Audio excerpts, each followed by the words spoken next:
Shalom, selamat malam Bapak Ibu sekalian yang dikasihi oleh Tuhan. Selamat berjumpa kembali di channel saya.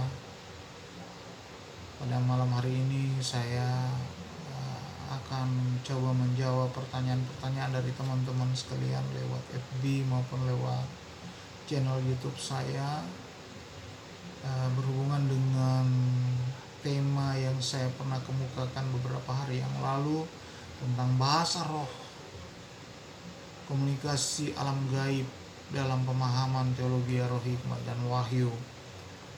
Sebelum saya mau menjawab pertanyaan-pertanyaan dari teman-teman sekalian, saya akan memberikan dulu garis-garis besar tentang pengertian bahasa roh, kenapa harus berbahasa roh, siapa yang berbahasa roh, dan bagaimana berbahasa roh, dan eksistensi daripada bahasa roh itu sendiri. Hal yang pertama saya mau ingin sampaikan bahwa kita harus mengetahui dulu bahwa Allah yang kita sembah adalah sifatnya roh dan kekal. Tentunya karena sifatnya roh dan kekal, maksud dan tujuan kepada kita adalah hidup kekal bersama-sama dengan Dia. 1 Korintus 15 ayat 44, di sana dijelaskan bahwa manusia ciptaannya itu makhluk yang spesial. Kenapa makhluk yang spesial? Karena dia memberikan kepada kita dua kehidupan, yaitu kehidupan di dalam tubuh jasmani yang sifatnya sementara, yang bisa berhubungan dengan dunia materi, dan yang kedua adalah tubuh rohani atau tubuh atau batin yang bisa berhubungan dengan dunia dimensi keempat atau dunia roh yang sifatnya kekal. Nah, Bapak Ibu sekalian yang dikasihi oleh Tuhan, Tuhan itu, Allah itu, seperti saya katakan tadi, Dia menginginkan kita manusia ciptaannya untuk masuk di dalam kekekalan bersama-sama dengan Dia. Tentunya untuk kita masuk di dalam kekekalan bersama-sama dengan Dia, Dia memberikan kepada kita peraturan, hukum-hukumnya, kehendaknya, ketetapan-ketetapannya yang mengikat kepada kita manusia untuk kita dapat melaksanakannya supaya kita masuk di dalam rencananya, yaitu rencana kekekalan. Nah, tentunya setiap hukum dan peraturan yang Dia berikan kepada kita, kalau dilanggar itu ada sanksinya, berat atau ringan, itu akan tergantung dengan perbuatan kita masing-masing. Untuk dapat mengerti peraturan-peraturan dan hukum-hukumnya tadi, ketetapan-ketetapannya tadi, tentunya harus ada satu sarana komunikasi yang Dia berikan kepada kita supaya kita dapat berkomunikasi dengan Dia. Dan sarana atau komunikasi yang Dia berikan itu adalah bahasa roh. Nah, bahasa roh ini sekali lagi adalah komunikasi antara Allah dengan kita manusia, dan kita juga bisa berkomunikasi kita secara rohani dengan orang-orang lain yang sudah hidup di dalam Tuhan. Tapi kita harus ingat bahwa komunikasi bahasa roh ini memang tidak dapat dimengerti hanya dengan mengandalkan akal lahiriah, perasaan lahiriah, dan kehendak lahiriah. Nah, saudara sekalian yang dikasihi oleh Tuhan, bahasa itu kita dapat kategorikan dalam dua golongan. Pertama, bahasa dalam dunia roh yaitu bahasa roh, dan bahasa dalam dunia materi yaitu bahasa akal. Kemudian saya akan menjelaskan siapa dan bagaimana berbahasa roh. Orang-orang yang berbahasa roh adalah orang-orang yang sudah dimenangkan, menerima roh kebenaran di dalam kehidupannya, diberikan hak untuk dia berseru, ya Aba, ya Bapa. Orang yang dapat berbahasa roh adalah orang-orang yang memiliki kemurnian, di dalam penggiringannya kepada Tuhan. Kalau dia memiliki kemurnian kepada Tuhan, di sanalah akan terjadi satu komunikasi yang disebut bahasa roh. Bahasa roh terang terbagi di dalam dua jalur, yaitu secara vertikal dan secara horizontal. Secara vertikal yang berkomunikasi itu adalah antara roh kita dengan roh Allah. Kemudian juga komunikasi bisa terjadi antara roh Allah dengan roh kita manusia. Bukan berkomunikasi antara roh Allah dengan tubuh lahiriah kita. Tidak. Yang berkomunikasi itu adalah antara roh Allah dengan roh kita manusia. Itu secara vertikal. Sedangkan secara horizontal adalah yang berkomunikasi adalah antara roh manusia dengan roh manusia. Nah, sekarang saya akan menjelaskan tentang eksistensi bahasa roh. Tuhan berbicara kepada anak-anak dan kekasih-kekasihnya dalam 5 jalur bahasa roh melalui ilham langsung ke roh manusia. Jalur yang pertama yaitu bahasa roh yang dapat dimengerti, yaitu bahasa komunikasi lahiriah seperti bahasa Indonesia bagi mereka yang memakainya sebagai alat komunikasi sehari-hari. Ini berarti Tuhan berbicara di dalam jalur bahasa roh dengan menunggangi bahasa akal.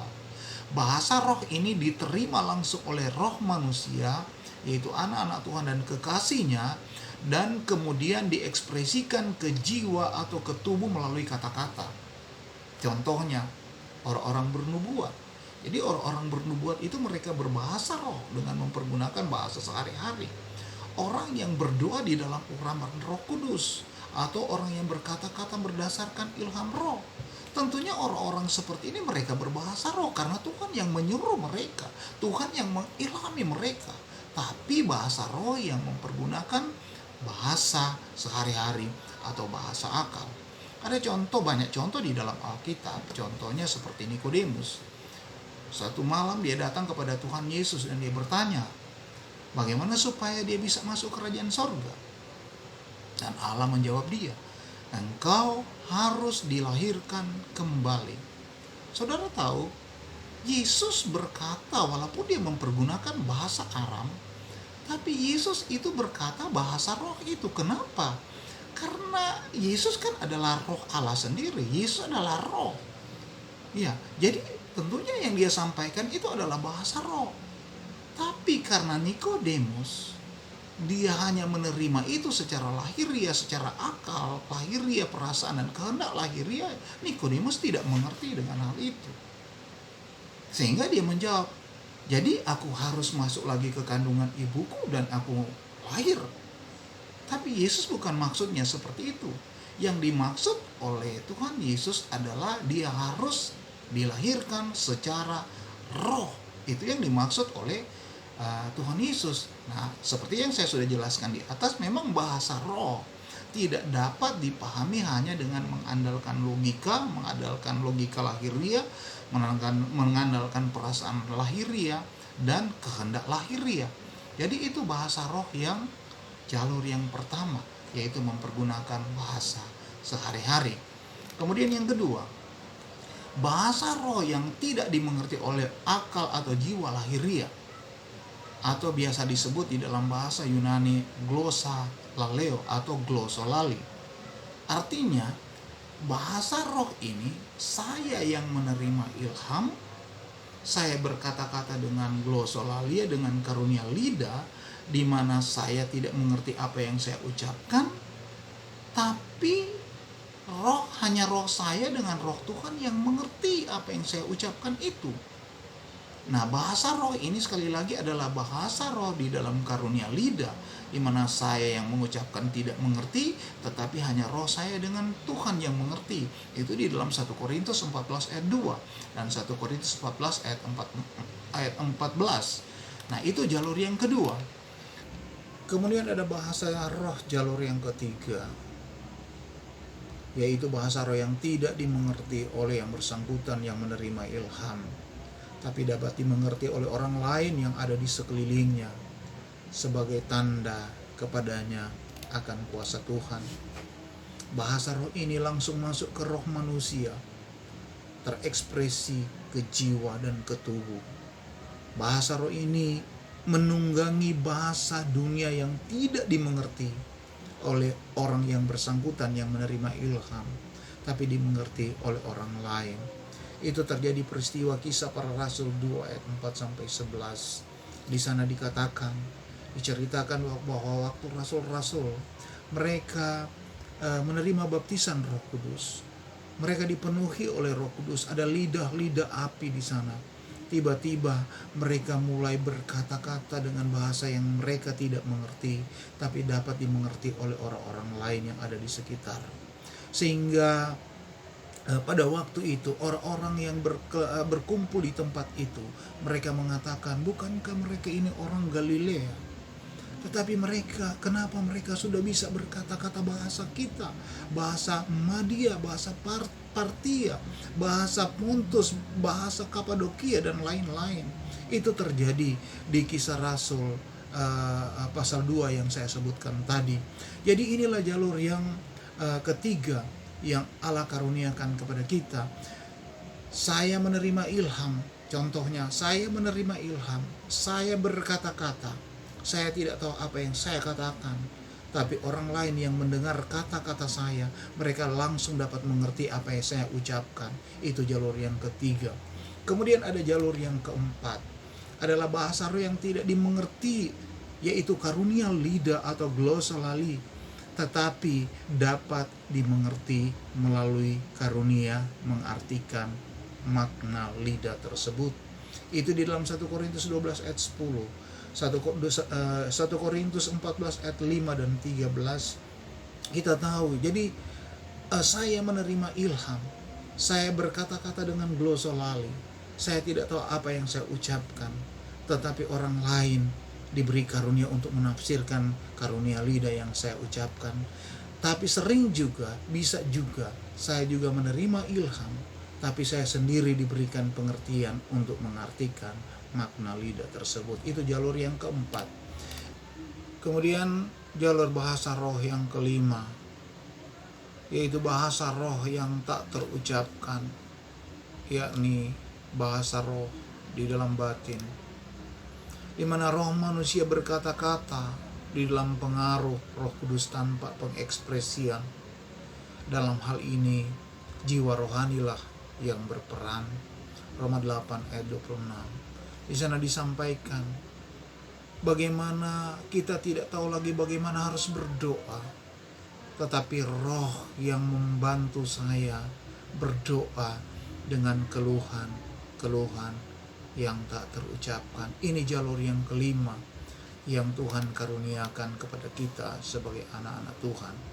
Nah, saudara-saudara sekalian yang dikasihi oleh Tuhan, kelima jalur bahasa roh yang dikaruniakan Allah ini kepada kita, betul-betul kita harus pahami benar-benar, supaya sebagai satu tubuh Kristus, sebagai satu keluarga Allah, kita tidak lagi saling membenarkan diri, menghakimi orang lain, seolah-olah hanya orang yang berkarunia lidah, yang berglossolalia, yang dibaptis atau dipenuhi oleh Roh Kudus, sementara yang tidak berglossolalia hidup dalam dosa karena mereka tidak dipenuhi oleh Roh Kudus. Saudara sekalian, ini adalah pemahaman yang sangat keliru, karena sudah dijelaskan bahwa Allah memberikan 5 jalur bahasa roh. Walaupun mungkin kita tidak ada karunia glossolalia, tetapi kita punya karunia dari salah satu dari 5 jalur di atas tadi. Misalnya, kita hanya dikaruniakan jalur yang pertama. Itu tandanya kita sudah dibaptis oleh Roh Kudus dengan syarat yang pasti kita sudah menerima Yesus di dalam roh. Roma 8 ayat 9. Namun apabila kita mau meminta karunia-karunia lain atau glosolali kepada Tuhan, saya kira tidak mengapa kita minta kepada Tuhan, tinggal terserah Tuhan. Contoh yang saya alami, saya diberikan karunia glosolali, tapi itu bukan satu-satunya menjadi ukuran bahwa saya dibaptis oleh Roh Kudus. Ada banyak hamba-hamba Tuhan yang tidak mempunyai karunia glosolali. Misalnya mungkin Billy Graham, Riddle Schwartz, pembawa Injil di tanah Minahasa, Nomensen di Sumatera, Otto Hessler di tanah Papua, dan lain-lain. Mustahil mereka tidak dipenuhi oleh Roh Kudus atau dibaptis Roh Kudus, karena mereka mengorbankan jiwa raga mereka semuanya untuk mencari jiwa, semuanya untuk Yesus Kristus.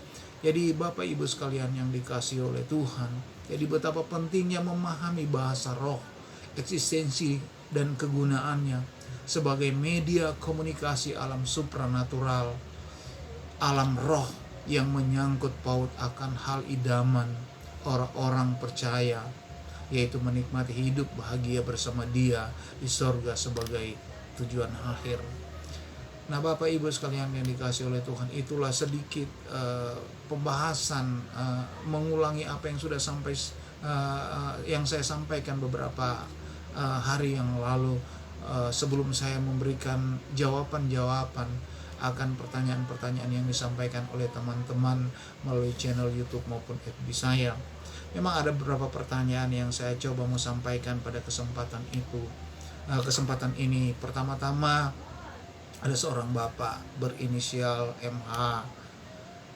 Sebelumnya memang dia sebelum dia bertanya, dia menyampaikan berterima kasih karena dia boleh mendapat pandangan yang baru tentang pengertian bahasa roh setelah dia menonton tayangan tersebut. Ada berapa pertanyaan, ada 3 pertanyaan yang dia sampaikan dan saya coba menjawabnya. Walaupun tadi sudah dijelaskan di atas, tapi di sini saya coba lagi untuk memberikan untuk menjawab pertanyaan yang sudah disampaikan. Pertanyaan yang pertama, dia katakan, apa hubungannya antara bahasa roh dan penginjilan, mengingat bahwa tugas utama yang Tuhan sampaikan sebelum ia naik ke surga adalah pergilah, jadikanlah semua bangsa muridku, dan baptislah mereka dalam nama Bapa, Anak, dan Roh Kudus. Dia memang mengalami, menurut saya mengalami kesulitan menemukan relevansi hubungan antara memiliki bahasa roh dan tugas menjangkau orang lain untuk menjadikan murid Yesus. Seperti yang saya sudah jelaskan di atas, saudara MH, betapa pentingnya bahasa roh di dalam pelayanan dan penginjilan. Keduanya tidak bisa dipisahkan satu sama lain, karena tidak mungkin atau mana mungkin kita dapat memenangkan jiwa-jiwa tanpa bahasa roh. Contoh-contoh di Alkitab jelas, seperti komunikasi antara Tuhan Yesus dan Nikodemus. Saya percaya Nikodemus dia dimenangkan di dalam Tuhan. Kenapa? Karena Allah berbicara kepada Nikodemus mempergunakan bahasa roh, karena dia adalah Allah yang roh, karena dia adalah roh Allah sendiri. Kemudian kita lihat juga bagaimana Musa menerima mandat dari Tuhan. Dia membawa bangsa Israel keluar dari Mesir. Kita melihat, bayangkan kalau tidak ada komunikasi bahasa roh antara dia dengan Tuhan, walaupun mungkin memang mempergunakan bahasa sehari-hari di masa itu, kalau tidak ada karunia bahasa roh ini, saudara, apa yang terjadi? Waktu bangsa Israel keluar dari tanah Mesir, mereka diperhadapkan dengan laut Tiberau, sedangkan di belakang mereka orang Mesir, tentara Mesir sementara mengejar mereka. Bayangkan kalau tidak ada komunikasi antara Tuhan dengan Musa mempergunakan bahasa roh, pasti bangsa Israel akan hancur musnah pada waktu itu. Tapi karena bahasa roh, Musa tahu persis apa yang menjadi keinginan Tuhan, sehingga dia melakukan mujizat untuk membelah laut Tiberau, sehingga bahwa orang Israel bisa melewati laut tersebut. Begitu juga dengan kehidupan Abraham, bapa orang beriman. Tidak mungkin dia akan menjadi seorang bapa yang beriman, tidak mungkin dia akan menjadi bapa segala orang beriman kalau dia tidak mengalami komunikasi bahasa roh dengan Tuhan. Begitu juga dengan pelayanan Paulus, Petrus, Timotius, dan semua hamba-hamba Tuhan yang dilantik Tuhan sampai hari ini. Bahasa roh, semua tentunya menggunakan komunikasi bahasa roh sesuai dengan jalur yang Tuhan karuniakan kepada dia. Kemudian yang kedua, pertanyaan yang kedua, di manakah contoh di dalam Alkitab mengenai roh Allah berbicara dengan roh manusia? Saya kira saya sudah jelaskan di atas tadi. Tapi seperti yang saya kembali lagi mengatakan bahwa seperti jalur komunikasi antara Yesus dengan Nikodemus itu memakai jalur bahasa roh. Tuhan berbicara di dalam roh, langsung ke dalam roh daripada Nikodemus tersebut. Kemudian ada pertanyaan yang ketiga. Di sana dikatakan sepengetahuan dia bahwa bahasa roh adalah bahasa yang tidak dimengerti, karena dia pernah bertemu dengan seorang temannya, bersama-sama pelayanan dengan seorang temannya, sehingga waktu temannya itu berdoa, dia mendengar bahwa temannya berdoa dengan bahasa yang dia tidak mengerti. Saya percaya itu adalah bahasa roh di dalam karunia lidah. Memang sudah dijelaskan tadi, ada bahasa roh di dalam karunia lidah, di mana hanya roh dia saja dengan roh Tuhan yang berbicara. Itu jawaban yang pertanyaan yang ketiga. Kemudian ada seorang ibu juga yang bertanya, inisial EER ya. Dia bertanya, apa itu alam gaib? Mungkin dia memang kaget ya, karena menurut dia baru sekarang ini dengar alam gaib itu berhubungan dengan bahasa roh. Karena menurut dia bahasa roh itu karunia dari Tuhan. Jawaban saya buat ibu, ini hanya soal bahasa. Alam gaib itu memang menurut Wikipedia merupakan alam dunia yang berada di luar batas kemampuan pengertian akal manusia, atau biasa disebut alam supranatural, diambil dari bahasa Inggris, atau dimensi keempat, tidak dapat dibatasi oleh ruang dan waktu. Kata ini memang pengertian ini dikaitkan dengan mistik, okultisme, keramat, takut, angker, dan lain sebagainya. Tapi ingat, di dalam alam gaib atau dunia supranatural atau dunia roh ada dua kekuatan yang ada di sana, yaitu dunia roh terang surga dan dunia roh gelap neraka, dan keduanya mempunyai kuasa. Jadi jelas alam gaib itu hanya soal bahasa. Di alam gaib juga ada roh kebenaran, roh terang. Di alam gaib itu juga ada roh kebenaran, roh terang yang bekerja di dalamnya. Kemudian ada pertanyaan yang kedua. Dia mengatakan bahwa dia pernah mendengar ada gereja yang belajar bahasa roh, sehingga dia bertanya, apakah bahasa roh itu harus seperti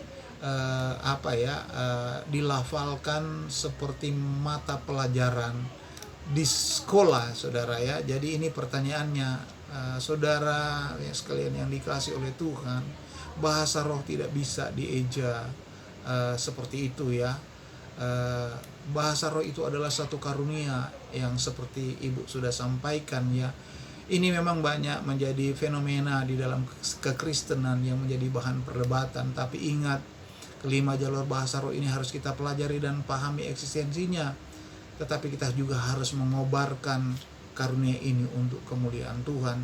Jadi bahasa roh itu, glosolali itu tidak bisa dieja, dipelajari seperti la la la la la la, kemudian kita sebut la la la la la, tidak seperti itu, karena itu karunia roh. Tapi karunia roh itu, bahasa roh itu perlu dikobarkan untuk kemuliaan nama Tuhan. Kemudian ada lagi seseorang yang bertanya, apakah membaca firman Tuhan juga itu adalah bahasa roh?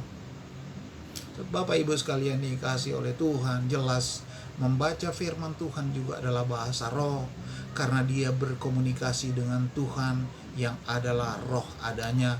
Tapi harus dengan syarat, bahwa orang tersebut memiliki kemurnian hati dan dia sudah menerima Yesus di dalam roh atau dilahirkan kembali.